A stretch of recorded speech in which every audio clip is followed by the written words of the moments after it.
બાવનપુરની ધજા લઈને જવું છે, કેટલું પાકન આદર્યું છે. ઘરની માની સેવા કરો, એની પૂજા કરો, ગમે એટલા દીવા કરશો, અગરબત્તી કરશો, છતાં એ મોઢે નહીં બોલે અંબાજી વાળી. એટલા માટે સાચી કુલદેવી તમારી જનેતા છે કે મનસા માલની રે ગોરખ જાગતા નર સેવો, જાગતા નર સેવો તો તમને મળે નુરિંજન દેવ. મનસા માલની રે ગોરખ જાગતા નર સેવો. આ જાગતા નર સેવાની જરૂર છે, પથ્થર પૂજવાની જરૂર નથી કે પથ્થર પૂજે હર મિલે તો મેં પૂજું મોટા પહાડ. જો પથરા પૂજવાથી ભગવાન મળતા હોય તો આવા સંત મહાપુરુષો એમ કહે છે કે અમે તો મોટા પહાડ પૂજવા તૈયાર છીએ.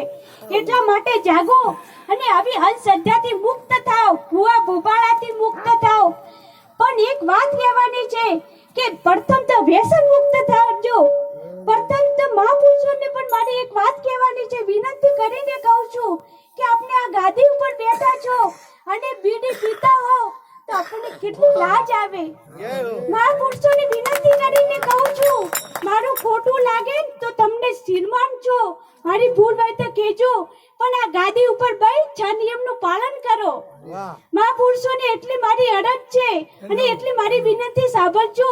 પહેલા તો આપણને આમ ખામી હોય બીજાને આપણે જગાડી શકો.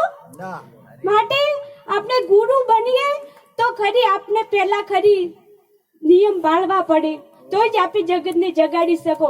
માટે આટલું કહી અને મારી વાણીને વિરામ આપું છું. બોલો સદ